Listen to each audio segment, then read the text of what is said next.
আমার মনে হয় ভাঙড়ে আবার আরাবুল ইসলামকে নিয়ে আসা দরকার আছে, কাইজারকে নিয়ে আসা দরকার ভাঙড় আছে। থেকে শওকতকে সরিয়ে আরাবুল কাইজারকে দায়িত্ব দেওয়া উচিত, এই মন্তব্য করেছেন তহা সিদ্দিকী। তারপরেই চর্চা তুঙ্গে।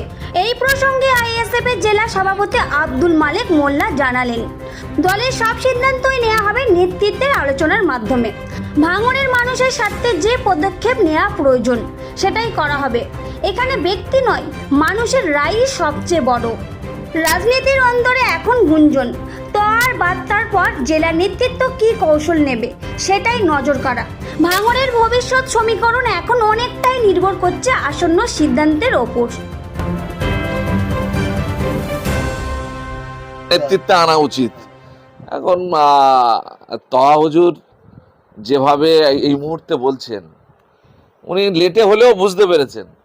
এই বোঝাটা ওনার আগে বোঝা দরকার ছিল, তো ওনার শেষে হলেও বোধোদয় হয়েছে। তার জন্য ওনাকে ধন্যবাদ যে উনি এই মুহূর্তে সত্য কথাগুলো তুলে ধরার চেষ্টা করছেন এবং মানে অপ্রিয় সত্য কথা বলছেন, এবং সেটা মানে যার বিরুদ্ধে বলছেন তার সহ্য হচ্ছে না, যার কারণে যা মুখে আসছে তাই উল্টো পাল্টা তার বিরুদ্ধে বলে যাচ্ছে।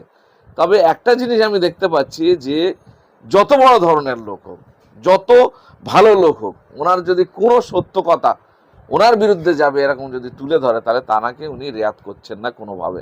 এটা রাজনীতিতে কিন্তু শুভ লক্ষণ নয়।